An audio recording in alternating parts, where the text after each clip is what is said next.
My PhD work was at a time when there were a series of articles had recently come out with the radical suggestion that the nervous system could talk to the endocrine system, and the endocrine system, that hormones might have some effect on the brain. And there was a new field of borning called neuroendocrinology. So this was the area of my thesis work. And after that, my first job, I was thrilled to be invited to join what was at that time only the second neurosciences group in the country, research group, with the idea that the way to study and understand the brain was to bring psychologists together with anatomists and physiologists together with biochemists and clinical psychologists in the mix, and to work on projects in common and let the overlap happen. It was very exciting times and very exciting experiment. And so early on, I got to appreciate the value of coming into a research project with a strong suit, but overlapping with people who had different perspectives and different trainings. And so very early on, I got a bench level, a direct, visceral, a direct do-it-yourself appreciation of the value of what was first called interdisciplinary work and then become called transdisciplinary work. But it's the idea that I'm not just doing part of the project and somebody else is doing another part of the project, that we're really trying to understand each other's perspective, and new ideas come from that rich interaction. So, on the one hand, that's my scientific journey, and my scientific journey was interrupted by an acute sciatica attack, which really turned an amazing corner for me, because the kind of sciatica I had was not a slipped disc, nothing wrong with my spine, I was very happy to hear.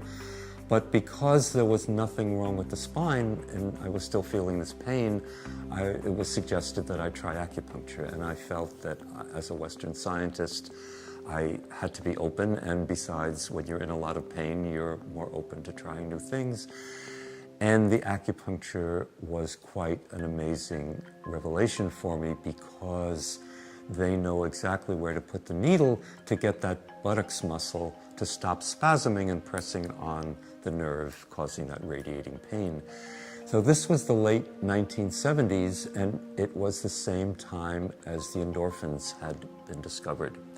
And very soon after that, several research studies, one series from Beijing and another series from the University of Toronto, came out suggesting that acupuncture analgesia worked in part by releasing these endogenous, what came to be called endorphins. It's a whole family of similar kinds of molecules that regulate the pain messages that get from the periphery to the brain. I wound up changing careers, and I put aside 25 years of bench-level neuroscience research and was offered the challenge of coming up to Portland, Oregon, and starting a research department at an acupuncture college.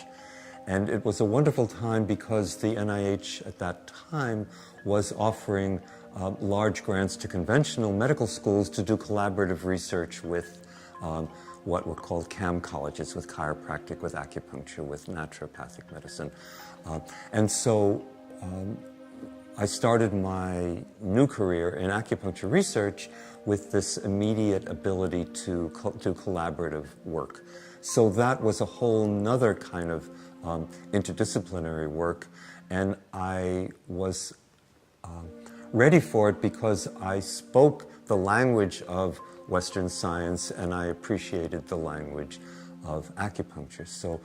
But during my what turned out to be 10 years in acupuncture research, I came upon some phenomena that really fascinated me. One is there's a kind of Japanese-style acupuncture where the needle doesn't have to puncture the skin to actually get clinical effectiveness. And then, of course, there's something called external Qigong. Most of the Qigong we know about are internal exercises, but it's a kind of Qigong that's used externally for healing. And it's in the same general family of what have come to be called biofield therapies, along with Reiki and therapeutic touch and Jo-Ray and healing touch, that come from many different cultures.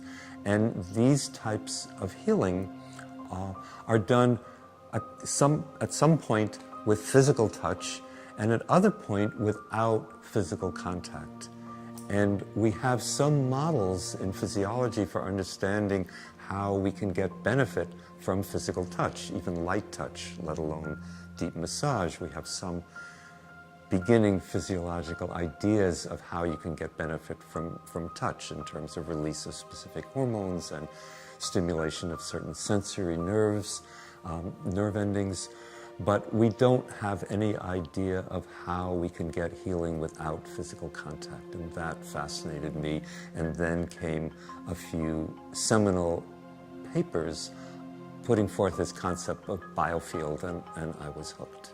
Because of the necessity for this kind of research, this kind of transdisciplinary research, the people Qi has attracted, and we haven't had to go out and seek these people in many cases. We've attracted quantum physicists and clinical psychologists. We've attracted people whose passion is to develop devices that can detect electromagnetic fields from greater and greater distances. We've attracted people who have already studied Qigong masters' ability to affect animals, to affect tissue culture. So just by putting the idea of Qi out there, we already have a core of wonderfully transdisciplinary scientists.